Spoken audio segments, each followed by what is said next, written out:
c'est tout nouveau et ça cartonne. Bonjour ñu ngi leen di nuyu ci ànd bi ak télévision Futur Média Baxaw bu Dabrens lii daanaka damay ragal mu nekk tube de l'été voilà on aime c'est sorti il y a juste 3 jours mais on aime ça voilà partout on écoute ça boo yeewoo boo ko dégloo da ngay am pêche quoi ba pare yëfi àddina yëfi jamono yëfi Sénégal yëfi sénégalais rek la woy ci titre bi nga xamante ni c'est un très beau titre alors ñu ngi gërëm équipe yi nga xamante ni ñoo fi nekkoon ci suba ak léegi fajar gi rédaction bu télévision Futur Média ñoo leen yee ak li nga xamante ni mooy info matin juste après Amina Poté teg na ko ci ak Teranga Sénégal jox leen seen wàll ci enveloppe yi nga xamante ni ñoo des ci 60 millions yi ñu tegoon ci table ji boobu ba tey pour jagleel leen ko ci bis yi xaalis bi nag jeexagul mën ngeen a continuer di ci bokk c'est vrai que Teranga Sénégal matin bi jeex na waaye biir Midi Plus itam dañ leen di jox seen wàll ci enveloppe yi nga xam ne ni ku ne bëgg na cee am donc numéro de téléphone yi benn par benn ñu ngi koy affiché ci suufu écran bi ku dugg rek bu ci sa wërsëg nekkee dañ lay bàyyi nga tànn région bu la neex loo fekk ci Teranga ci région dañu la koy yónnee directement ci sa calpe Orange Money donc ñu ngi leen di xaar carte Sénégal baa ngi noonu et puis comme d'habitude préparé nañu leen ay sujets yu am solo on va revenir ci délocalisation bu hôpital Aristide Le Dantec ginnaaw lu fi ay di jàmbat c'est vrai que ci kanam rédaction bi dina ñëw pour présenter ñu journal bi waaye ñun itam on a des informations à partager bokk na ci wax naa ko léegi nii délocalisation bu hôpital Aristide Le Dantec ba léegi ouvrier yi ñu ngi ci di déplacer ay bureau ñoom seen waaye nag problème bi mooy service hospitalisation ak ñoom seen muy médecine interne bi ñoom nag fi mu ne dañoo mer ba futu ndax nee ñu jotuñu benn notification loolu ay kàddu yu jóge ci major bi la dinañ leen ko tegal ci kanam tuuti puisque Habib Faye moo fa demoon ak ki nga xamante ni moo di Mohamed Nabi Dieng et puis désagrément yi nga xamante ni juddu na ci tëjub hôpital Aristide Le Dantec dem na ba ci ay malades yoo xamante ni ils étaient pas au courant que hôpital bi dañu koy tëj pour délocaliser ko ñoom nag dañoo jógee ci ay dëkk ñëwoon pour faju faf malheureusement ñu ne leen hôpital bi tëj na loolu tam dinañ ci ñëw ci kanam tuuti ak ki nga xamante ni moo di Fatou Bintou Conté daañu dem Ngaay Mekhe ca kanam xam nga Ngaay moom ku ne xam na ni bu neexee mexee tax foofu nag am nañu jóg ngir xeex ay toppatoo yoo xamante ni war nañ ko toppatoo environnement bi ndax nee ñu daanaka Ngaay amatul garab voilà garab mooy garab xam ngeen garab arbre voilà donc li ko waral nag mooy ndox ak suuf ñaari sources yoo xamante ni ay problème la on en parle tout à l'heure am na ay cadres yoo xamante ni ak ay associations de jeunes et de femmes yoo ñoo jóg mobiliser wu pour protéger environnement wu Ngaay Mekhe bi ba noppi itam gën a booster mbay mi loolu bokk na ci ay actualités yoo xamante ni bëgg nañu ko partager ak yéen en attendant 13h du jot ñuy ànd ak rédaction bu télévision Futur Média tey par exemple comme démb Faty Dieng moo ñuy présenté journalu wolof bi soit ngeen abal ma wantaay wala ngeen may ma mouchoir ma fomp ñaq naa réew mi tàng na tàngoor wi nag ustaas yi nee nañu waruñu jàmbat ndax lu am rek sunu borom la waaye am na ci yoo xamante ni nit ñi ñoo ko causé ci lii tubaab tuddee dérèglement climatique léegi kenn mënatul natt seddaay kenn mënatul natt tàngaay il fait tellement chaud boo waxee sax ñu ne da ngaa xaw a fuuy fekk kenn fuuyut tàngaay bay miti donc da ngeen may indil ventilo wala ngeen abal ma wantaay wala ngeen jox ma mouchoir voilà clim baa ngi tàkk mais dama amee tàngat mag laa xam nga ñun mag ñi dañuy am ay tàngat yoo xam ne doo xam fan lay jógee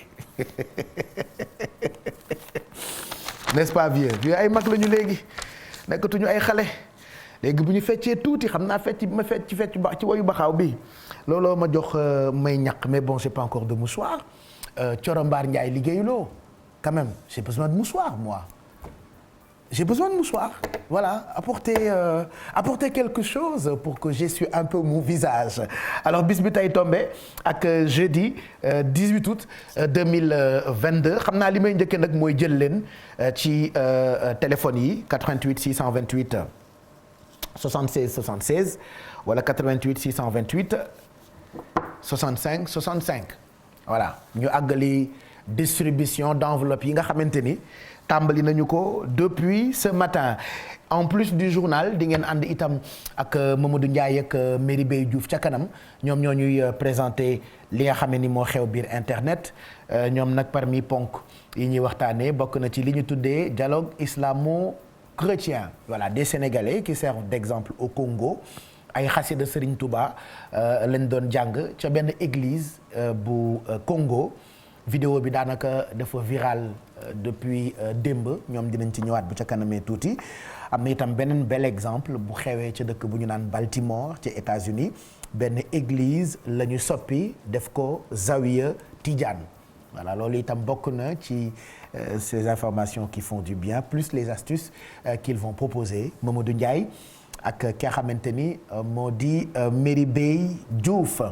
En attendant téléphone yi ñu xaar leen certainement en deuxième partie d'émission on aura waa Orange xam nga ñoom tam ñu ngi leen jagleel seen jeu Mega Win daf leen di permettre ngeen nekk millionnaire chaque jour 100 000 chaque semaine 1 million 10 millions oto ak kër loolu la Orange jagleel leen ci seen jeu Mega Win ba tey bokkul ak kër gi nga xamante ni valeur am mu ngi toll ci 40 millions groupe Sonatel Orange lëkkaloo ak groupe Futur Média teg ko ngir ñu njukkal suñuy téléspectateur ak suñuy internaute ak suñu ay lecteurs voilà suñuy lecteurs yu yéene kaay bii di l'Observateur premier quotidien fii ci Sénégal suñu ay auditeurs yu RFM première rajo fii ci Sénégal téléspectateurs yu TFM maanaam yéen première télévision fii ci Sénégal internautes yu ñuy suivre ci suñu site internet www.igfm.sn wala ci compte yi nga xamante ni am nañu ko ci réseaux sociaux yi nous sommes même sur TikTok hein d'ailleurs ce matin rek jot ngeen a gis live bi ñu leen doon proposé ci compte TikTok bu télévision Futur Média voilà jamono buy dox da ngay ànd ak moom c'est pas pour rien au-delà de première télé ñu nekk télé digitale itam ngeen di ñu seetaan en mode Facebook live actuellement di ñu seetaan itam ci sunu chaîne YouTube. Allez 11h55 on a le temps de prendre quelques téléspectateurs El Hadj Diouf ana madame Guissé nuyu leen ma ko jotuma ko nuyu bi may ñëw madame Guissé nuyu naa la. Caam maa ngi lay ziar bu baax madame Guissé moom it mu ngi ci ginnaaw kan moo fa ne te nuyu ma ko ci régie bi Kumba ngi fa Kumba sama doom ji madame Senghor na nga def Kumba sama doom Kumba ñëw na tey Kumba maa ngi lay nuyu ana Eva ñëw na Eva ñëwul tey mais ñi nekk ci régie bi yëpp maa ngi leen di nuyu. Léegi bu fekkee téléspectateur yaa ngi ci téléphone bi ñu jël leen gaaw balaa may jàllale information yi ma indaale tey et puis numéro de téléphone yaa ngoogu 88 628 65 65 on va prendre le premier téléspectateur avant midi n'est-ce pas 11h56 mooy doog a jot ah El Hadj Diouf bul fàtte sama ordonnance bi xam nga médecin bi daf maa bindal loo xamante ni moom may faj. te defe naa loolu mën na faj ku ne muy non du café gi sax il faut nga jël 3 doses Viviane par jour c'est important pour être en forme 3 doses Viviane waaw Viviane matin Viviane midi Viviane soir loolu mënul ñàkk waaw looy déglu la rek pour remonter wu loolu mënul ñàkk ah c'est mon médecin qui m'a prescrit 3 doses de Viviane par jour. Viviane matin Viviane midi Viviane soir bi ma xëyee jël naa benn dose de Viviane léegi midi jotagul de vieux 11h57 bàyyi ba midi pile nga jox ma sama deuxième comprimé Viviane ak Jolof Band Viviane tamit mu ngi bëgg a yàgg ci game bi de te boo ko xoolee day mel ni mu Céline Massé est-ce que xam nga ni Viviane yàgg na ci game bi waxuma sax moom carrière am mais Jolof Band est-ce que xam nga ni def na 22 ans et vous n'avez même pas 22 ans. genre même Jolof yéen a mag sax Jolof Band quoi est-ce que xam ngeen ni Jolof Band moo leen mag plutôt Jolof Band bu Viviane def na 22 ans oui parce que 2000 la ko togg temps yooyu mu ngi sëy ak Bouba 2001 la lancé Jolof Band donc 2001 ak léegi def na daanaka 22 ans donc à midi pile bul ma sax laaj bul xaar sax ma annoncé ko bu la neexee nga coupé ma dugal ko directement. muy sama deuxième dose journée puisque Viviane matin Viviane midi Viviane soir voilà quoi ça fait du bien ça fait vraiment beaucoup de bien balaa midi di jot kon ñu jël téléspectateur bu nekk ci ligne bi oh Aïssata pourquoi tu m'aimes Aïssata say xare la nag boo ca amee doom boo ca amul doom kiiraay la Aïssata sëyal ba dee Aïssata si mu ngi service programme bu télévision Futur Média ci suba ba léegi maa ngi laaj mouchoir pour fomp je ne vous cache rien man lépp lu xew ci émission bi dama leen koy raconter li xew ci ginnaaw ak li xew ci kanam donc maa ngi ñaan mouchoir sànq ba tey kenn mayu ma mais imaginez Aïssata bureau lu jógee ñëw ba fii indil ma keesu mouchoir parce que man ak moom dañoo bëggante amagul jëkkër de mais je reste convaincu que même buñ ko takkee dama nar a wujjee ak jëkkëram par la force doole mbaam voilà. C'est pour ça que je t'aime, ma petite Aïssata. Je t'embrasse. Merci pour le paquet de mouchoirs. Est-ce que ma petite Céline peut m'amener mon paquet de mouchoirs hein? Tu veux pas qu'on te voit à la télé? Ouais, Thiat Bakhoul, tu es tellement jolie. On n'a pas le droit de te voir à la télé. Mu ngoog ngeen baal ma, je discute avec mes collègues. Midi, c'est dans quelques secondes. Donc ñu jël téléspectateur bi njëkk balaa ñuy dem hôpital Aristide Le Dantec. Voilà ba tey ñoom ñu ngi continuer ci délocalisation hôpital bi vieux écran bi may seen bële na de techniquement dama bële loolu à voir la allez ban téléspectateur mooy njëkk a dugg ñu jox ko wàllam ci enveloppe yi nga xamante ni ñoo ngi koy séddale bopp ba tey ci Teranga Sénégal nag léegi mu jeexa il ne reste que quelques semaines ñu ngi préparé nag show bu mag un grand show télé bu ko defee bis boobu la ñuy amal tirage bu mag bi ba tey du bokk ak grand maye nga xamee ni chaque dimanche laa koy amal à partir de 15h dimanche bi passé Amina Poté fi nekkoon damaa dawoon liggéey damaa porté woon malade maa nga woon gërëw woote naan Pape Cissé Pape taay damaa feebar sama yaram neexul fekk xoola sama yaram neex na saf sap maa nga woon gërëw ak hôtel bi xew ruyu xaw ma ruy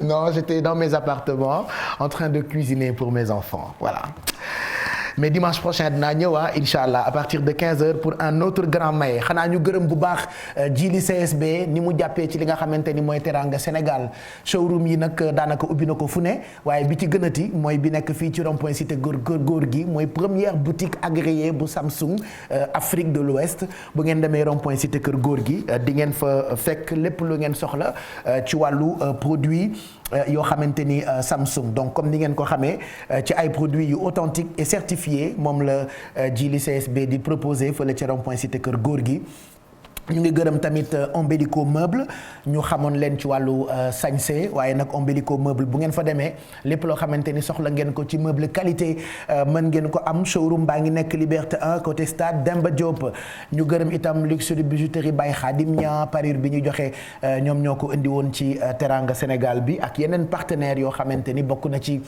groupe Sonatel Orange ak Orange Money ci boppam nga xam ni actuellement képp ko xamante ni bëgg nga jënd code Netflix wala PlayStation Network mën nga dem ci boutique en ligne bi nga xamante ni Orange daf leen ko jagleel yéen clients yi nga xam ni yéenay faral di accéder ci ay plateformes telles que Netflix ak PlayStation Network. Alors puisqu'il est midi, je prends ma deuxième dose de Viviane.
national du mérite code national du lion def na la day jàmbur jaraaf nga jëlee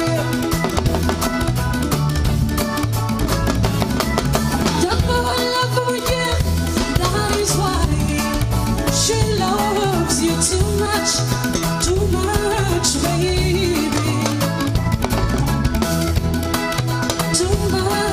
baby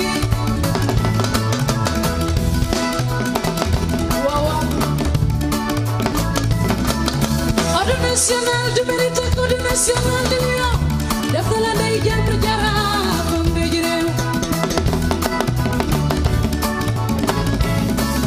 jàpp wala fu mu jeex that is why she loves you too much baby too much baby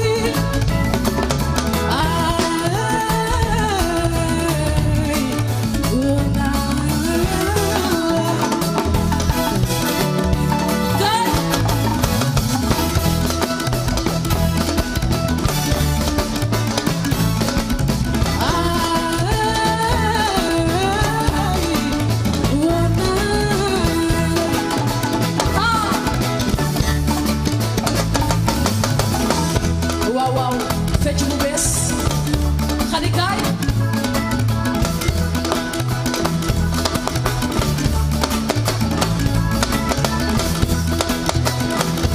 waaw loxo ca kaw ma xool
Bercy 2004 la woon Viviane ak Super Étoile Khady Diaw ndeysaan la grande danseuse yaayu Lolo Fall Madame Diallo Lolo Fall yaayu Mam Fatou ak Petit Papa voilà c'était il y a très longtemps en 2004 sànq maa ngi wax ni Jolof Band def na 22 ans d'ailleurs ren Viviane dina célébrer 22 ans yu Jolof Band keroog maa ngi naan jàppagul date waaye defe naa jàpp naa ay date de am na ñaari date yoo xam ni daal bëgguma cee sori xam nga sama làmmiñ bi fi mu ne moo raw laalu mbépp information bu ma yëkk rek dama koy bëgg a partager ak yéen mais damay xaar avalu équipe yu VQ boo ko defee ma wax leen date yi nga xamante ni Viviane Chidid tànn na ko ren pour célébrer anniversaire am 22 ans yu Jolof Band ak chiffre 2 donc ce sera 2 dates loolu moom leer na ma mooy ñaari indice yoo xamante ni mën naa ko joxe Viviane jàpp na ay datam ñaari dates yoo xamante ni c'est pour marquer les 22 ans yu Jolof Band donc chiffre 2 dafay célébrer événement bi ci 2 jours on vous donnera les dates dans je sais pas naa ko joxe en tout cas de peut-être balaa émission bi jeex wala demain je vous donnerai dates yi nga xamante ni jàpp na ko donc Viviane jàpp na ñaari dates loolu laa ci xam. Allez, on vous souhaite une très bonne journée. Nuyu Soxna Mbodj depuis Paris, ça c'est ma petite sœur. On t'embrasse très fort. Rakku Yacine ñu ngi koy béggee bu baax di nuyu tamit Ajaratu Kiné Ndiaye mu El Hadj Omar Djigo ci dëkk bu ñu naan Gambie très fidèle inconditionnel yu Baye Cheikh ñu ngi koy béggee bu baax suma doom Mami Ba ak sama sët bi Dani bu maa ngi koy béggee moom itam bu baax a baax.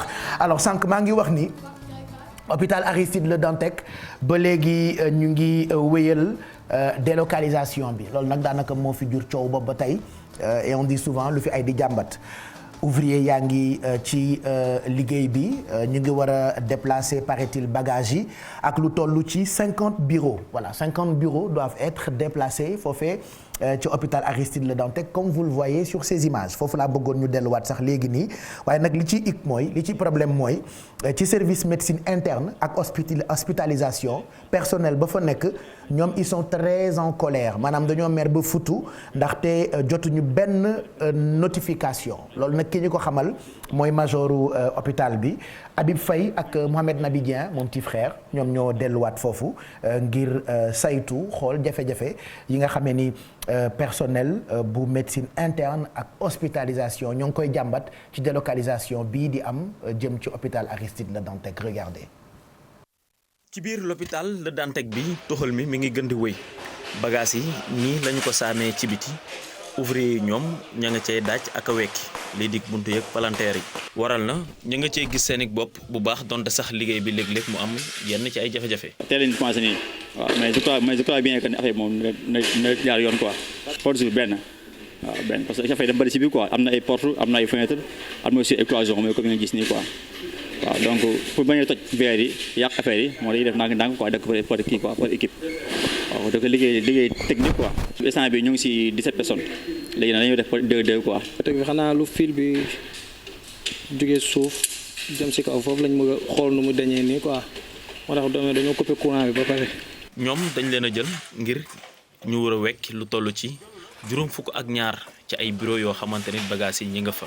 waaw instant bi bâtiment yi dafa bëri na quoi 52 bâtiment la dañuy demande porte pièce bu demontee pièce bi bâtiment bi ba mu jeex tey suba ñëw demande benn pièce jàppee ko noonu ba keroog muy jeex quoi. ay démontable la rek ay vis la ay vis yu ñu seere te ñëw rek démonter daanaka métti. waaw mais risque la mais liggéey boo gis tamit risque la waaw liggéey boo gis risque la daanaka liggéey moo ko laaj rek.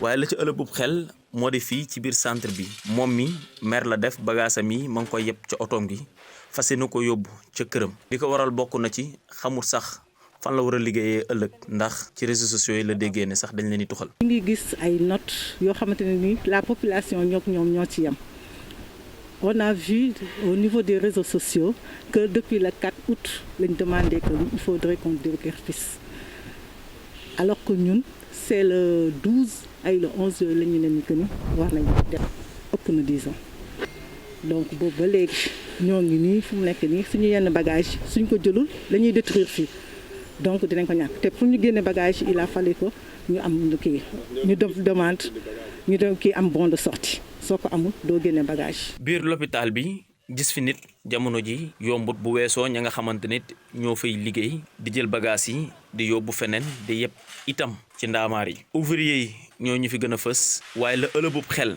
ca ña nga xamante nit ñoom ñoo fi nekkoon mooy ñi nga xamante nit ay personnel non qualifié lañ seen ëllëg lu mu nar a doon. voilà donc waa service médecine interne ak hospitalisation bu hôpital Aristide Le Dantec maire ba futu ci li ñu jotagul woon boobu ba tey benn note wala notification major bee ko expliqué li ma ci jaaxal nag selon yenn ci enquêtes yoo xamante ni am na ay journalistes yu ko def il paraît que ils étaient au courant de ce qui se passe actuellement depuis mars. voilà ñii ne yëg nañu ko depuis mars ñii ne yëguñu ko ñii ne ci réseaux sociaux yi la ñu ko yëgee affaire bi nag compliqué na j'espère que autorités yi ñoom dinañ ci jël ay matuwaay yu am solo beneen constat boo xamante ni neexut kenn am na ci ay malades yu bëri yoo xamante ni fu sori la ñu jógee doon ñëw rendez-vous pour faju bi ñu ñëwee à leur grande surprise ñu ne leen hôpital bi dañu koy toxal donc loolu nag bett leen des fois da ngay informer wala nga xam yi xew ci réew mi grâce au téléphone portable internet télévision rajo foog ni ñëpp yëg nañu fekk am na itam sama classe gi ñoo xamante ni ñu ngi fu sori yëguñu sax li xew donc dal na ay nit yu bëri Habib Faye demoon na fekki leen ak ki nga xamante ni moo di Fatou Bintou Conté donc loolu bokk na ci désagréments yi nga xam ne ni dañu ko seetlu fan yi donc des malades qui sont venus de loin et qui n'étaient pas du tout au courant de mesures yi nga xamante ni am na te dañu doon ñëw pour faju Fatou Bintou Conté ak Mohamed Nabi Dia lañ ci àndal. ci fajar la jóge fii nga xam ne moom moo di Diourbel ga mu dëkk ngir ñëw ab benn visite boo xam ne fii ci hôpital Aristide Le Dantec Mbacke Gueye dafa ñëwoon nag gunge si ki nga xam ne moom moo di soxnaam feebaroon te amoon rendez-vous ñetti weer. sama jabar la ñu nga jóge ba Njaaréem ñëwoon fii ci hôpital bi fekk mu toj fi nga xam ne ñuy def ça fait 3 mois ñu wax ñu tey la woon bi la waroon na ñëw quoi bi ñu ñëwee fekk hôpital bi gisuñu fi kenn xamuñu ñun delloo sax fi mu ne. mu jaaxle loolu ndax xamul woon ni moom mii di Mbacke ak i njabootam que ni hôpital bi doon koo tëj depuis barki démb. fajar lañ koy Njaaréem ay 4 heures du matin egg si fekk hôpital bi xamuñu ci dara ñun. actuellement nag dafa fas yéene fanaan fi nga xam ne moom moo di Ndakaaru bu fekkee ni sax fas yéene wu ko woon pour xool nan la mën a contacter médecin bi nga xam ne moom mooy traité soxnaam Sili. alors dañuy obligé ñu fanaan ba bët seet ñu dem ci yeneen hôpital wala ñu médecin bi ñu doon faj ñu jëm koo seet ba xam fu mu ne. jotaguñ ko. wala rek mu xool ci hôpital yi nga xam ne moom moo jege fii Ndakaaru ñu xool nan la ñu mën a fajee soxnaam Sili. metti lool parce que lii ñu ko xalaat fi mu ne ñu ngi toog di seet ba xam nan lañ war a def dem ci yenn hôpital dinañ am na ñu nekk fële ñu koy waxee de sax parcelle la xuma hôpital bi ne foofu la nu ñu koy tuddee de dalal jàmm voilà leen am na ñu yóbbu foofu après ñu seet ba xam en tout cas maa ngi ne di xool ba xam nan laa war a doxalee quoi. bari na woon loolu malade yi nga xam ne dañoo ñëwoon fii ci hôpital Aristide Le Dantec ngir amal fi ab rendez-vous te yëguñu woon benn yoon ni hôpital bi lee doon koo tëj. mu ngoog ñu ngi lay gërëm bu baax Fatou Bintou Conté moo tase ak malade yooyu nga xam ne nii fu sori la ñu jógee ñëwoon doon faju ca hôpital Aristide Le Dantec yëguñu woon ni hôpital bi dañu koy tuxal faf nag malheureusement ñu ne leen dañu koy toxal d'ailleurs amoon na ay matuwaay yoo xamante ni démb rek maa ngi koy dégg ci information yi ni ñoom jëloon nañu ko pour yenn maladies yi xaw ma nag ñoom lan moo tax joxuñu leen information bi wala est-ce que wan nañ leen feneen fu ñu war a dem pour faju on essaiera de faire des enquêtes ak rédaction bu télévision Futur Média cette rédaction qu'on retrouve tout à l'heure bu benn waxtu jotee en attendant midi 16 mooy doog a jot balaa ñuy dem ngaay parce que bëgg naa dem ngaay léegi nii xam nga ngaay moom wax naa ko sànq bu neexee mexee tax dégg naa ngaay amatul garab waxuma garab yi ñuy naan pour faju de mais garab maanaam arbre quoi garab yi ñuy saxal foofee nag am na ay intellectuels ay cadres ak ay associations de jeunes et de femmes ñoo mobilisé wu ngir gën a protéger environnement bi booster surtout mbay mi on va en parler dans quelques instants ak Cheikh Anta Diop mais j'aimerais juste remercier équipe yu Socabek alors ñoom actuellement ñu ngi ci projet bu am solo boo xamante ni mën ngeen ci profito bu dee da ngeen bëgg am place ci centre commercial bi ñuy tabax ca marché HLM alors centre commercial bi mu ngi tudd Daaru Salaam ñu ko fay tabax place yi disponible na mën ngeen a réserver balaa centre commercial bu mucc ay boobule di pare ñu ngi jaayee boutique 15 millions waaye da ngeen di mën ngeen dugal moitié maanaam 50% li ci des ngeen soldé ko dóor dàkke ci fukki weer ak ñaar maanaam presque 1 an yoo xamante ni mën ngeen dóor dàqe ci ñaareelu xaaj bi donc boutique 12 mètres carrés ak toilette mën nga koo am ci centre commercial boobule nga xamante ni Socabek moo koy tabax ca marché HLM pour ne pas dire marché HLM marché HLM marché HLM donc si vous voulez entreprendre wala am fa place mën ngeen a réserver dès à présent ci 33 889 30 99 wala 33 889 35 35 ñu ngi ci nawet itam bu jotee li gën mooy ngeen yokk cet gi nag li koy yokk mooy bouteilles yi ngeen di gis ñu koy affiché nii ci écran bi yéen a ngi gis bouteilles yi nag gamme la gaamu Harmonia maanaam Harmonia lépp luy setal da koy def lu ñuy raxasee kër lu ñuy raxasee oto lu ñuy raxasee loxo lu ñuy raxasee yaram lu ñuy raxasee ndab lu ñuy raxasee tapis lu ñuy raxasee carreau maanaam gamme la ba ci yi ñuy xeeñal neex kër ñu tuddee ko je pense désodorisant voilà désodorisant mooy yooyu nga xamante ni boo ko pompé rek day xeeñal kër gi donc lépp Harmonia daf koy defar ñu ngi koy jaay fépp ci boutique yi ci grande surface yi donc c'est des produits à base de citron voilà donc day nettoyer day dégraisser day désinfecter day parfumer donc Harmonia gamme idéale de produits d'entretien pour votre maison seen espace de vie vos sols et autres surfaces carrelées seen ay ndab ak bépp type de surface daf koy nettoyer donc Harmonia disponible fépp ci Sénégal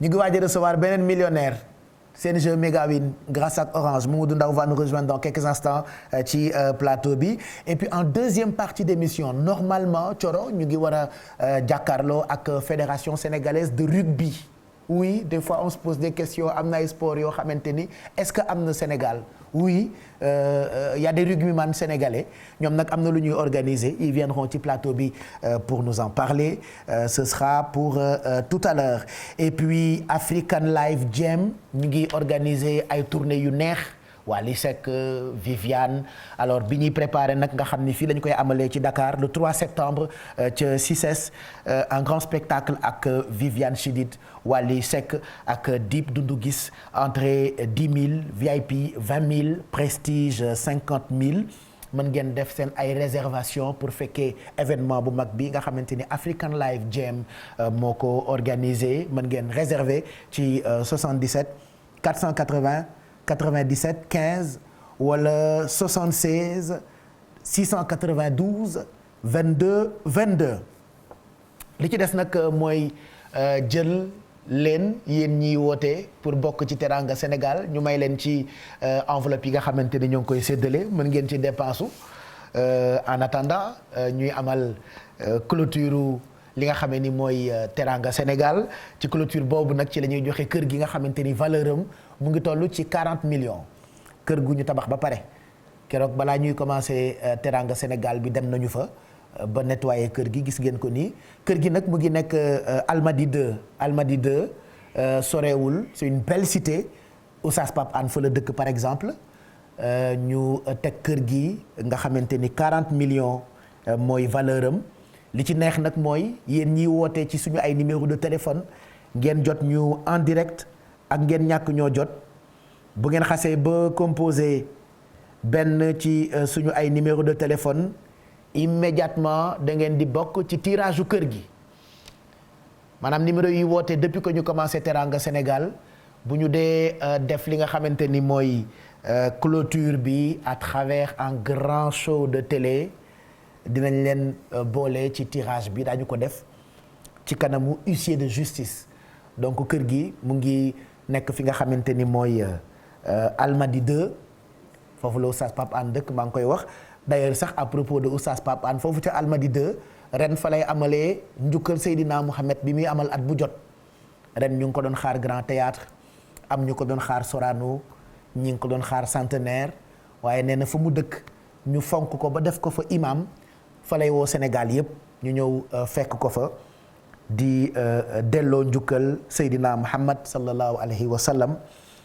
imam El Hadj Pape Hann le 29 octobre lay am incha allah donc am ngeen temps pour préparer ko Oustaz Pape Hann ca Almadies 2 fa lay njukkalee xaritam bi le 29 octobre à partir de 18h xam naa nag du ñàkk fan yi ñu invité ko voilà mu nekk suñu invité ci Midi Plus parce que at bu jot dafay amal événement bi wax naa la ko sànq keroog bi ma yëgee ni Almadies 2 fa mu dëkk la koy defee dama ko ne bett nga ñu parce que ñun ñu ngi doon xaar nga defee ko allée Centenaire wala nga defee ko esplanade bu Grand Théâtre wala nga defee ko Théâtre National Daniel Sorano waaye ba tey gën a jege gën a yey foofu nga koy defee fa nga dëkk ndax ñoom ñi la wóolu ba def la imam ci dëkk boobu bu dee ren da ngay njukkal sa soppee boo ko fa amalee itam du yàq dara sotti ci ak def ci la donc sénégalais yëpp képp koo xam ni yàgg nga fekkee guddi njukkal bu Oustaz Pape Hann ñu ngi leen di jox rendez-vous le 29 octobre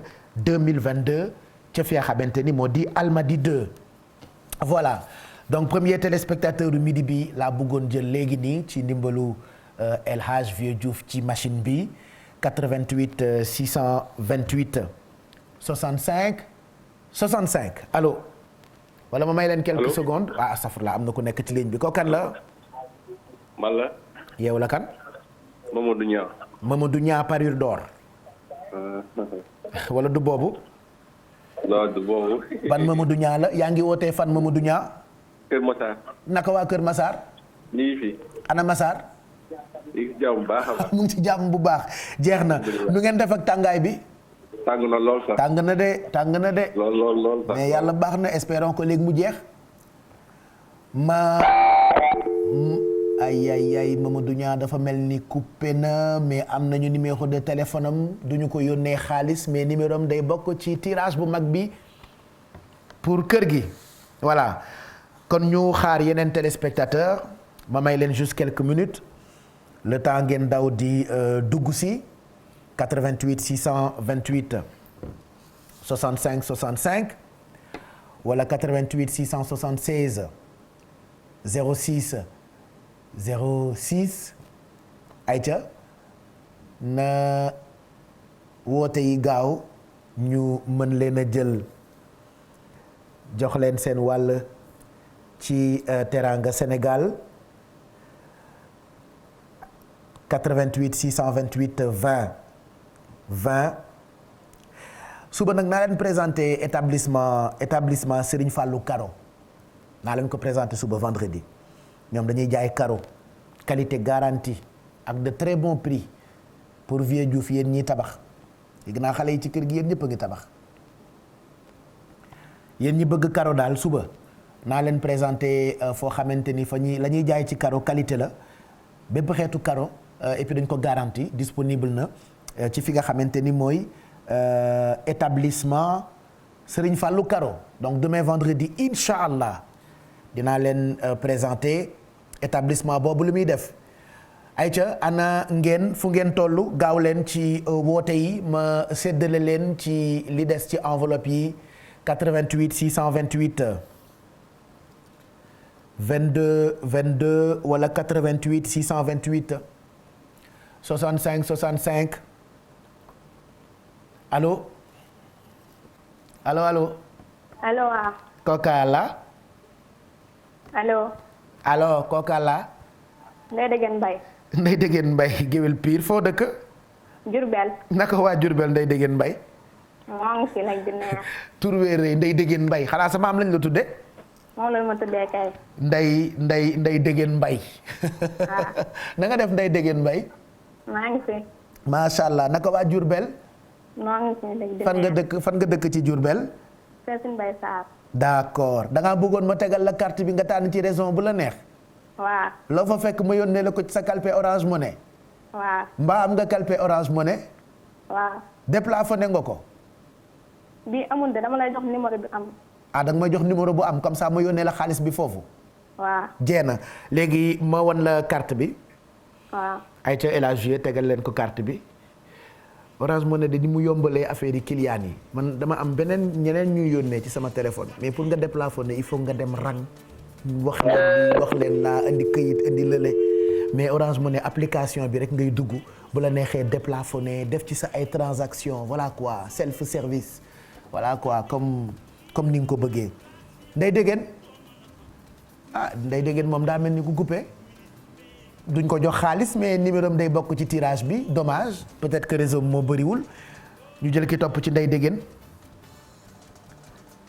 88 628 65 65 wala 88 676 06 06 ayca na woote yi gaaw 88 628. allo 20 20 oui allo. salaamaaleykum. maaleykum salaam.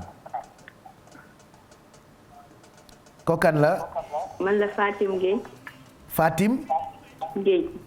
Fatim Gueye. waaw. Fatim yow foo dëkk. West Foire. yaa ngi dëkk West Foire. waaw. très bien ça ma wan la carte bi nga tànn région bu la neex balaa crédit bi jeex. Dakar.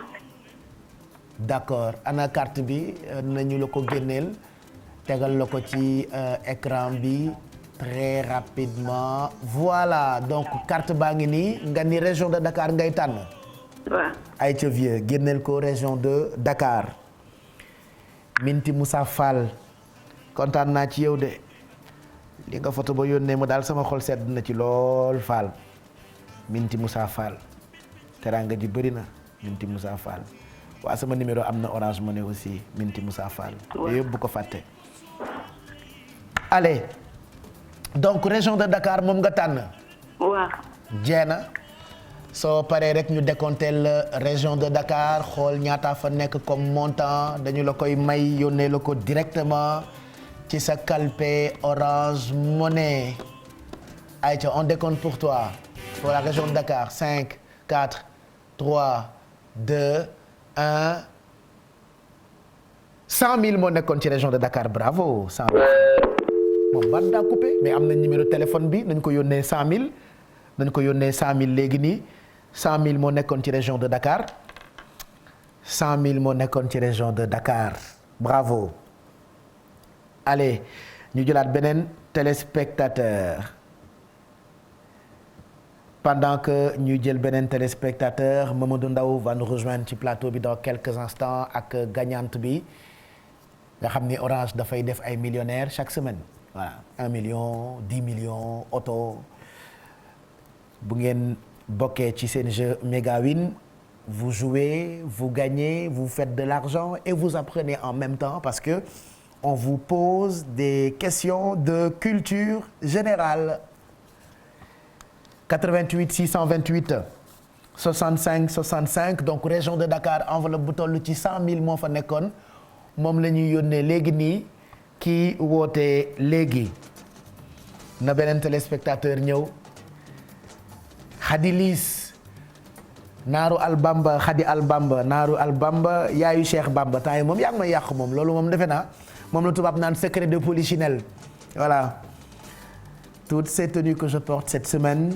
mu ngi disponible chez Albamba donc numéro de téléphone et commande naa ko partagé ci sama ay compte Pape Cheikh Diallo univers ba ci xasida personnalisé yi disponible na xam nga weeru koor gi damay maye ay kaamil personnalisé am na ay xasida personnalisé yoo xamante ni pare na mu ngi disponible Nurul Daarayni ak yeneen xasida yi ñu def ko vraiment ci ay coffret sa tur lañ la ciy bindal loolu mën ngeen koo am ci kaw ngeen réservé wala ngeen woote directement ñu defaral leen ko ci 77 712 71 71 voilà 77 712 71 71 bu dee da ngeen bëgg xasida personnalisé avant màggal gi xam nga màggal gi moom daanaka yegsi na donc bu ngeen bëggee ay kaamil ak ay xasaayid yu ñu personnalisé def ci seen tour en or et c'est très beau mën ngeen contacter équipe yu Albamba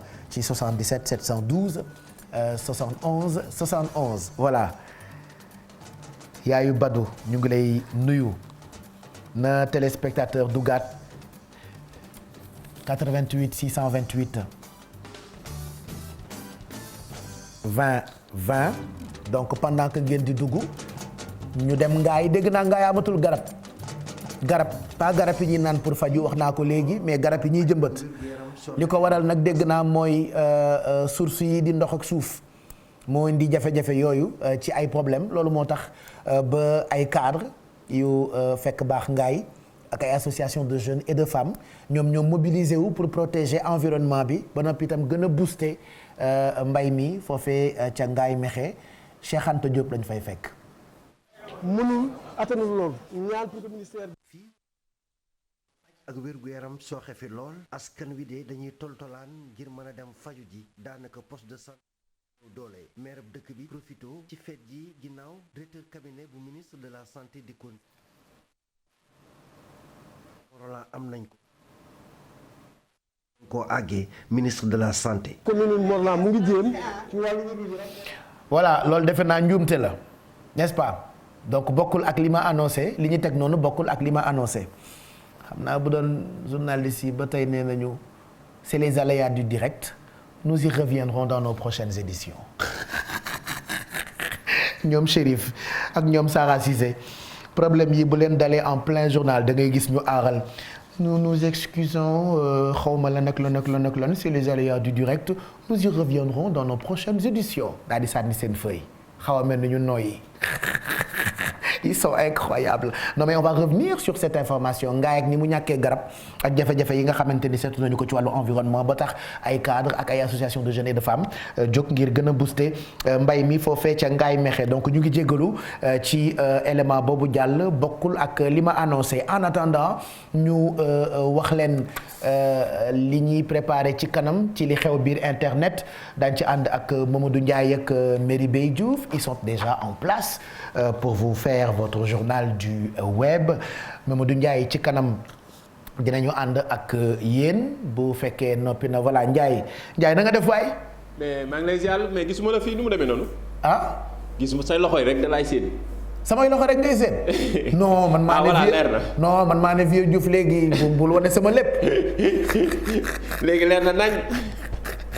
fii mooy TFM les mêmes problèmes techniques qu'on a eu depuis ñu ubbi télé bi chaque jour c'est la même chose lu ci waay mën mais day gis daal léegi moom leer na nañ ni. lu ci waay mën c'est nos habitudes waaye kaay Pape Ngagne Ndiaye toj na télé bi démb de. Bougane jubóo maak moom sax waaye démb émission bi neex na de. ay 23000 vues. waaye dama bàyyi xoolal loolu mooy record d'audience. waaw dëgg la xam nga ñun Sénégal amuñu médiamétrie. on a tendance à natt un peu ci vues ñi am ci réseaux sociaux yi. foofu bon nattukaay la mais pas à 100%. mais je reste convaincu que bu ñu amoon médiamétrie. on a battu le record d'audience. effectivement démb ci guddi. macha allah. Faram Facce c'est une belle émission. oui très belle émission et puis Pape Ngagne dafa neex Pape Ngagne man waxuma invité bi de. invité bi moom na dem ma dem rek ku neex la rek. te xam na wóor na ma ne moom ngay voté. takk na karawaat sama xarit la woon takk na karawaatam takk na ay weer te naan consommer local. def na wéefam. sama def na wéefam. man lay toppandoo yow tamit bu ñuulelam Bougane léegi dafa bokk ak sa Demba Talibé mais démb damaa ree ba jooy politique Sénégal neex na de. mais lu neex waay wax. mais macha allah Baye. démb li nga wax rek ci émission bi record d'audience. ah oui c'était magnifique et puis Pape Ngagne dara safu ko. ah non. mais boo gisee Pape Ngagne ni mu xoolee invité yi ay réplique gu Pape Ngagne. croiser les bras. mais man c'est-à-dire gis naa Sada Kane gis Jérôme Diouf j'ai vu les grands journalistes. gis ñoom Pujadas et autres. mais un journaliste comme Pape Ngagne. écoute il m'éblouit. oui. il m'éblouit. en tout cas il est exceptionnel. très mais professionnel. bi mu ko nee bi kii naan ngaay xaw ma lan affaire daal local xaw ma lan mu ne ko nga sol costume cravate non émission bi dama waroon léegi xam nga lu may ñaan waa service programme. ñu defal ma émission spéciale. après Faram Facce. may def débrief. comme nii yow de yaa ngi koy décortiquer nii. may décortiquer émission bi saa yu ñu defee émission bu neex rek. juste après émission boobu ma def direct pour décortiquer. oui mais c'était magnifique. Après comme vous le dites ci seen langage seen jargon journaliste. Bougane c'est un bon client quand même. waaw c'est un bon client en tout cas. c'est une belle émission. mais surtout ci contexte politique bi xam nga ak mbirum élection législative yi ñu jógee. ak li ñuy waaj mu nekk loo xamante ni lu am solo la en tout cas démb comme ni nga ko waxee El Hadj record d'audience plus de 23000 sur Facebook boo demee YouTube moom xam naa ne après nañ leen ko décortiquer en tout cas démb moom chapeau encore une fois chaque jour dañ koy def saa su ne dañuy Papa Ngagne dañuy wax émission bi ni mu amee solo ci vraiment. Faram Facce invité na Barthélémy Diaz. càmmiñu Thérèse da Silva. émission boobu tam c'était magnifique. voilà moom léegi nag y a beaucoup de Sénégalais qui demandent kañ lay invité Ousmane Sonko. oui xam naa ni moom dina ci joxe ay explication yow miy fas yéene décortiquer émission bi nag. man kay damay ñaan waa programme. kan moo yor seen programme bi sax yéen seen télé bi. ba tey changé wul. kan la. Bouba. moo ko yore. dama ko gëj a gis France la ñu gëj a gisante Bouba dama foogoon ni ñoom dañoo démissionné. mais France ba léegi. gisatuma Ndiaga gisatuma Bouba. France nga ko gëj dañ leen affecté sax 2STV. xam nga Ndiaga mooy xaritu Alaaj Ndiaye. mais dama leen di ñaan daal. saa yu Pape Ngagne defatee émission bu mag. nañ ma jël juste après émission boobu. ma def débrief ba fajar. mais moom loolu mën nga ko commencé ci. Bougane bi sama producteur rek nga wax ak man ci nopp bi nee na. Corombaar Ndiaye nee na. kenn laajuma dara. ci yi may wax yëpp sama yoon nekku ci. balaa may déraper. nee na am na série bu tudd dérapage. fa la may waaj yóbbu ma joué. ndax bu ma duggee ci Bougane Gueye Dany. dem ci Ndiaga Ndour. jaar ci Bouba Ndour. mën naa fa wax lu énorme. te su boobaa day mos. kon yemal fii. yemal ci record d'audience bi rek. Bougane de ñuulal na ku neex la invité waaye kaay ma wax la nag benn affaire. ku ko jam doo naan loo xam. Bougane Gueye Dany mooy seul journaliste boo xamante ni xam naa ko. kenn du ko jam naa ni. moom wane na ko ci politique bi mu waaye doo ma bàyyi boo ko ne benn mu ne la fukk. rhétorique facile tamit ay xale ngeen fekkewu leen bi Bougane di nekk Walfadjri di revue de presse di interview di def émission di def ay magazine di def ay émission dëgg la ay xale ngeen fekkewu leen ko. dëgg la booba tam moom ak ñoom Tuutaan Diak la woon à l'époque Tuutaan Diak Kourani Diarra. Bougane Gueye Dany gros bidon bi nekk RFM nu mu tudd. moo tax ñu bari yow internet yu bari dañuy laajte sa âge. bu foofu gros bidon bi nekk RFM nu mu tudd waxuma daaw da jëf de. daaw da sax c'est un gros bidon. mais y a un autre gros bidon. El Hadj Assane El Hadj Assane Gueye. ay waay ñii nañ ma jël may débrief. nañ ma jël may débrief. Amérique am nañu fashion police xaw ma nan la tudd war nañ ma jël may def émission police. Bon, sortons de là. On parlera dialogue islamo-chrétien tout à l'heure. Et puis dinañ dem Baltimore, un bel exemple, église bu ñu transformé def ko Zawiya Tidiane.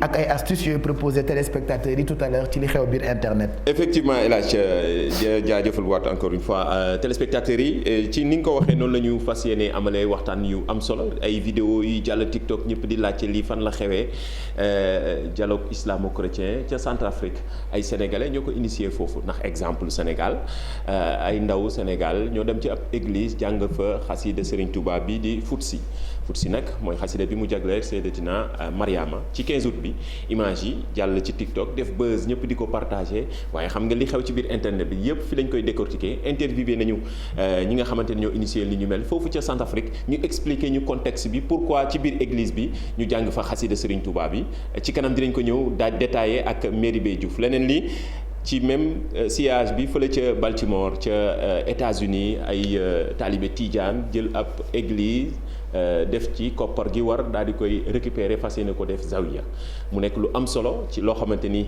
ci ñu koy partager ci réseaux sociaux yi dañ leen ko expliquer tey jii ci jeudi bi daanaka li xew ci internet bi dina dugg ci mbirum religion ak diine am na ci solo Xabilam jot na nationalité am ci kanam dinañ leen ñëw détaillé leen li nga xamante ni moom la am démb fële ca Italie Xabilam mooy actuellement ki ëpp buzz ci internet ci àddina diggante mars 2020 ak léegi bàyyi ko fii ci Sénégal am na nationalité italienne am pourquoi ak surtout li tax lan la ko autorité italiens yi daal di wax ci kanam dinañ ci ñëw daal di koy détaillé bu baax a baax El Hadj ñu tëjee rek El Hadj ak challenge bi El Hadj waaw maa ngi dégg challenge bi yaa ak oustaz seen vendredi bi oustaz Modou Fall.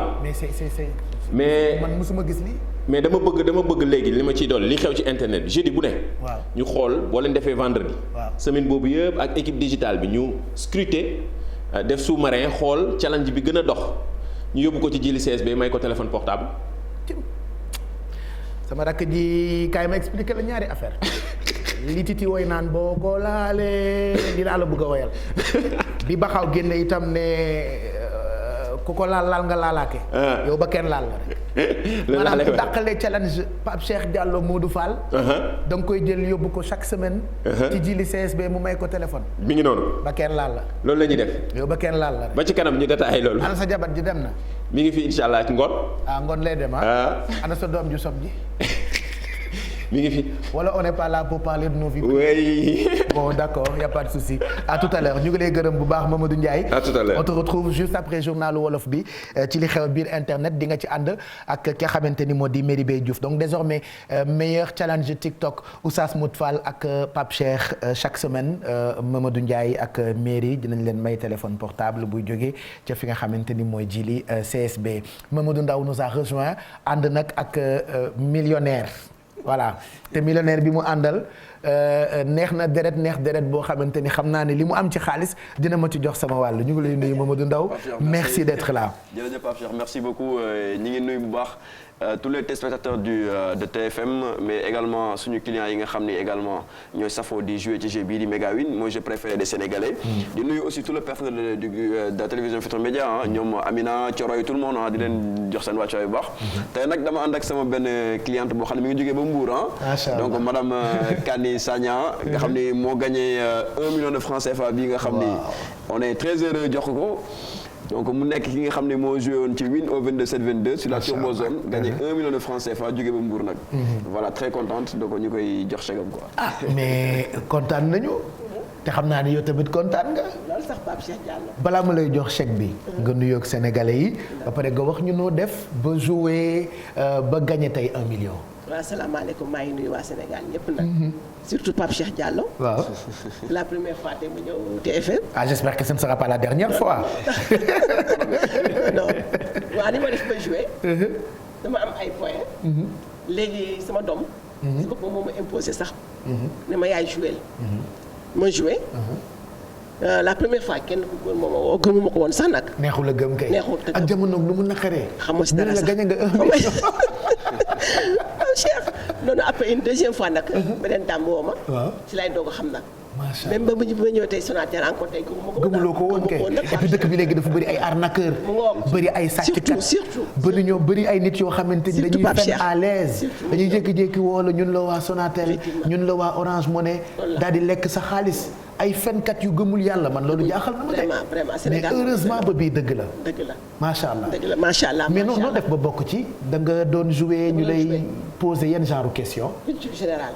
ay Jeanne par exemple yan nga ci gën a jàpp ou ban nga ci gën a jàpp ay kii fii le premier président de la République du Sénégal. yooyu. ak question benn bi. waaw question yi ñoo yomb ba nga xam ne. ay question yomb la kay. loolu la vraiment. macha allah loolu la macha allah macha allah. donc nga gagné 1 million bi. félicitations. merci beaucoup léegi nag wax naa ko itam sànq bi ñu ñëw ñi ngi jaar agence des Almadies bii nga xam ni am na oto bu bees sax boo xam ne mi ngi fa nekk donc caabi baa ngi nii. voilà xam naa ni bientôt normalement fin août incha allah dinañ tiré la Nissan Kicks bi nga xam ni Orange. effectivement amiin amiin oto bi laa la yéene. amiin yéene naa la oto bi yéene la kër gi. bàyyi ma jël kër gi rek. kër gi moo la gën yàlla na nga gagné kër gi. amiin Pape Cheikh. yàlla na nga gagné kër gi. waaw bu la waxee wax amiin parce que keroog ki nga xam ne moo gagné woon kër gi dafa ñëw Pape Cheikh ñaanal ko. oto bi mi ngi nii mooy la belle voiture que vous voyez ici sur le très beau en plus. voilà donc 0 kilomètre oto bu bees sax Nissan Kicks bii nii nga xam ne mi ngi agence des Almadies donc incha allah dinañ ko tiré képp koo xam ne ba nga cee bokk da ngay bindu ci jeu bi da ngay envoyé SMS WIN WIN nga envoyé ko au 22722 WIN 22722 boo ko defee di nga jot say 3 questions bu 3 questions yi jeexee dinañ la proposer 8 questions yi nga xam ne boo ci bindoo itam dafay gën a yokk say poñ bu ko defee di nga mën a bokk ci ñi nga xam ne ñooy mën a gagner 1 million par semaine wala oto yanji bii ngeen gis ci écran bi nga xam ne incha allah dinañ ko tiré dans quelques jours parce que normalement le 30 la ñuy woo huissier bi ñu def tirage bi ànd ak Pape Cheikh ñëwaat fii nag révélé ki nga xam ne mën a gagnant donc vraiment ñu la souhaitons bonne chance. merci gënal yokk jeu bi rek Turbozone moom waaw 1 million moom neex na moom. waaw 1 million moom macha allah koo ko jox mu kontaan. félicitations merci beaucoup yàlla na la jik. amiin macha allah macha allah. di nga jot incha allah comme ni nga waxee rek Orange Money bi nga xam ni tamitam mooy moyen d'argent bi mooy transfert d'argent bi nga xam ne moo xew. donc boo jotee 1 million de francs CFA. boo ko retiré doo fay dara. donc 1 million de francs CFA la ñuy envoyé incha allah Orange Money nga retiré ko. doo fay dara. donc vraiment merci beaucoup et di wax aussi suñu joueur yëpp nañu dem rapidement ubbi seen compte Orange Money mais déplafonné ko itam. ngir mën a jot te déplafonné bi yomb na en fait. yomb na waaw man daf ma dal de ma am fu ma bëggoon déplafonné. waaw ñu ne ma non amène ta pièce viens à l'agence affaire yi compliqué ma ne nga jaar ci appli bi bàyyi ma yem rek ci Orange Money. Orange Money c'est plus simple moo gën a yomb. jërëjëf merci Mamadou Ndaw félicitations. gënul ñu waa Mbour bu baax. am naa fa ay mbokk am fa ay xarit. d'accord nuyul ma Mbour yëpp. macha allah chaque instant ñu ngi lay si daan nag. ah kontaan naa. waaw kontaan macha allah kontaan nuyul ma xale yi. macha allah kontaan jërëjëf merci. midi 48 mooy doog a jot rédaction baa ngi préparé wu itam pour ñëw ci kanam tuuti présenté leen journal bi donc oto bu yanj bi bokk na ci yi ñu teg ci seen jeu Megawin donc continuer de jouer Mamadou Ndaw qui reviendra mardi prochain ak beneen millionnaire comme ni ñu koy defee chaque semaine ñu profito ci nag féliciter benn xale boo xamante ni dafay dëggal ni ñi naan xale yi jàngatuñu dañuy caaxaan dañuy fo dañuy TikTok dañuy def ay yu ñaaw loolu rek moo fi am. am na fi certes waaye du xale yëpp ñoo mel noonu des fois je me perds dans mes mots tellement dafa seral sama xol xale bi ma leen di bëgg woon on a vu ça sur les réseaux sociaux mu ngi tudd Ndeye Mariem mu ngi tudd Ndeye Alima Fall alors Ndeye Alima Fall mooy meilleur élève élu major au BFM 2022 au niveau national donc ñu ngi koy féliciter moom nag mu ngi nekk CM APIX bu Guinaw Rail Sud voilà on vous montre sa photo dans quelques instants man mi animé émission bi màggat la vie mi koy réaliser màggat la donc pour ñu dugal ay affaire de yéex on prend tout notre temps pour appuyer sur le bouton pour vous montrer la photo c'est dans ton téléphone mais vieux c'est dans ton téléphone avec les 2 flèches c'est là Pape Anne preuve du weesu li xale yi naan preuve lii preuve du weesu lii quoi donc j'ai envie de vous montrer l'image donc de cette petite princesse mu ngi tudd Ndeye Alima Fall donc Ndeye Alima Fall mooy meilleur élève élu major au BFM 2022 niveau national comme quoi il y a beaucoup de jeunes filles surtout yoo xamante ni ñoo dàq jàng sax góor ñi ci école yi voilà donc de bons élèves qui elle fait partie donc de ces élèves là ñu ngi koy féliciter on vous montre la photo peut-être tout à l'heure xëy na jot nga ko envoyé naa la ko ñëw na mais dafa réer ci fil yi c'est perdu dans les fils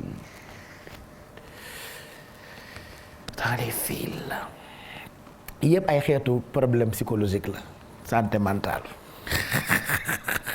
toog xam naa mu ngi ree sama doomu ndey yi la bëgg ma ne ci télé bi rek di wax yu ma saf moom yooyu la bëgg moom mais faites très attention donc on va montrer la photo dans quelques instants soxna Ami Dramé madame Diop moom tey la anniversaire am ñu ngi koy ñaanal gudd fan ak wér gu yaram dama yàgg ak moom ci kilifa yi la bokk foofu ca télévision nationale RTS soxna Ami Dramé ñu ngi koy ñaanal gudd fan ak wér gu yaram voilà Ami Dramé télévision nationale Ami Dramé chaîne nationale soxna Ami Dramé Dakar FM soxna Ami Dramé Thiès FM voilà donc ñoom ci seeni loxo la màggee ci carrière ak lépp donc ñu ngi koy ñaanal gudd fan ak wér gu yaram moom soxna Ami Dramé bu télévision nationale nuyul ma bu baax Fama Diouf émission bi muy def neex na de leen koy seetaan de émission bu neex lay def RTS waaw man de dama koy seetaan moom Fama Diouf bu télévision nationale ñu ngi koy ndokkeel bu baax elle est très adorable rappelez-vous moo nekkoon maman Bocage pour ne pas faire de publicité donc ñu ngi koy ndokkeel bu baax allez donc voilà la photo elle est là ñu ngi koy féliciter donc ki nga xamee ni mooy Ndeye Alima Fall donc Ndeye Alima Fall meilleur élève élu major au BFM 2022 au niveau national ñu ngi koy féliciter et on encourage tous ces autres élèves ñuy féliciter bachelier yi ñi am BFM ñi am certificat donc ñoom ñëpp ñu ngi leen di féliciter voilà allez 12h52 dans quelques instants ñu ànd ak rédaction bu télévision Futur Média di ndokkeel itam bu baax sang Abdourahmane Gaye moom nag maa ngi leen doon annoncé avant Tamxarit ni lendemain Tamxarit bu jot dafay amal marche bu mag ngir dimbali xale yi foofee ca Mbour won leen itam yoonu diine xam naa ci kanam tuuti ci dernière partie Midi Plus bi on va revenir ci image u événement religieux boobu la nga xam ne ni Mouhamadou Lamine Gaye ak ay taalibeem ñoo ko doon amal fële nga xam ne ni mooy Mbour ban téléspectateur mooy duggaat ma jox ko wàllam ci enveloppe yi nga xamante ni maa ngi koy séddale allez ma may leen quelques minutes le temps ngeen composer benn ci numéro de téléphone yi pendant que ngeen di wootee on va en profiter pour souhaiter à Degen Chimère borom port transitaire bi gën bon maa ngi il faut que ma liraat Degen Fall voilà kër gi transit Degen Fall Degen Chimère borom port xam nga su ma déggee Degen Chimère sama xel day dem ci sama yaay ndeysaan Adja Degen Chimère nag xajoon na fi ma noppi sax voilà ma fi nekk di jooy des fois da nga naan dee lan moo tax quoi mu am y a des gens yoo xamante ni dañuy symboliser vie ba nga xamante ni doo bëgguñu dee sax quoi donc c'est le message que je viens de recevoir moo tax sama xel dem ci donc Degen Chimère borom port transitaire bi gën te mën conteneur moo ci gaaw voiture moo ci gaaw et autres voilà Tatra ak kër gi transit Degen Fall transitaire ñu ngi lay ndokkeel bu baax sama rakk Maymuna Jaañ yaayu Fallou Galas ak Kouti moo lay béggee bu baax nee na mu ngi lay ndokkeel Degen Fall transitaire bu mag bi baax lool ñu ngi koy béggee moom it bu baax c'est de la part de Maymuna Jaañ yaayu Serigne Fallou. allez ban téléspectateur mooy dugaat léegi nii nu mu gënee gaaw ñu jox ko wàllam ci enveloppe bu Teranga Sénégal yi léegi nii am na région boo xamante ni 100000 lañ fa fekk muy région de Dakar am na yeneen i enveloppe yoo xamante ni ñoo nekk ci yeneen région yi da ngeen di woote rek ñu jox leen ko. ma transitaire bu njool bi Youssou Samb moom it mu ngi siisu ci côté bi de ndax Degen Fall mii ma ne mooy transitaire bu mag bi transitaire bu njool bi it moom it mu ngi siisu Youssou Samb. waaye Youssou Corombaar Njaay ak Ndey Yaxara nee nañu jaroo wóolu loolu moom ñoom ñoo ko wax man nag wóolu naa la ci wàllu transit te xam naa ni Degen Fall itam kenn mënu ko ci wàllu transit Rama Soumaré itam kenn mënu ko ci wàllu transit kon bu yàggee ma lim sama transitaire yëpp mais en tout cas Degen Fall moom transitaire bu mag bi ñu ngi koy ndokkeel bu baax may mën a jaañ sama rakk jàngi France lu mu bëgg ñu bëgg ko waaw lu mu bëgg ñu bëgg ko donc du coup ñu ngi ndokkeel bu baax ki nga xamante ni mooy Degen Fall 12h55 te ngeen a gaaw ndax damaa war a dugal publicité yi après publicité yi Fatou Dieng mi rafet daa war a présenter journal bi te après journal bi war naa waxtaane rugby oui Sénégal on a notre fédération sénégalaise de rugby cat fii de courant coupé na fi ci plateau bi vieux dugalal dara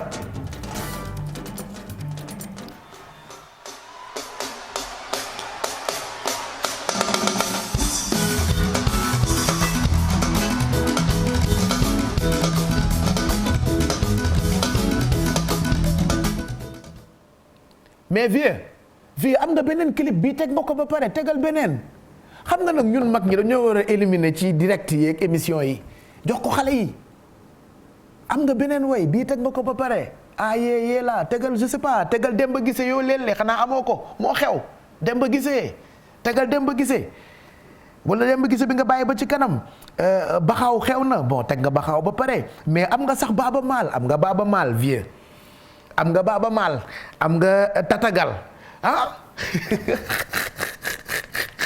vieux nee na maag moom wëndeelu rek la ñu xaj vraiment nañ ñu bàyyeek wëndeelu ñun ñaar ay mag lañu ñu def suñu émission bon c'était une petite coupure ñu ngi ciy jéggalu bu baax et on vous attend ci numéro de téléphone yi 88 628 65 65 bon vieux li nga tontu dëgg la heure publicité yi moo jot te après l'heure c'est pas l'heure avant l'heure c'est pas l'heure tu as parfaitement raison donc du coup on enchaîne tout de suite avec une page de pub juste après publicité yi Faty Dieng moo ñuy présenté journalu wolof bi su Faty présenté journal bi ba noppi ma dellu si waat pour dernière partie midi plus premier rendez-vous infotainment bu ñu leen di jagleel ci télévision Futur Média première télé fii ci Sénégal à tout de suite.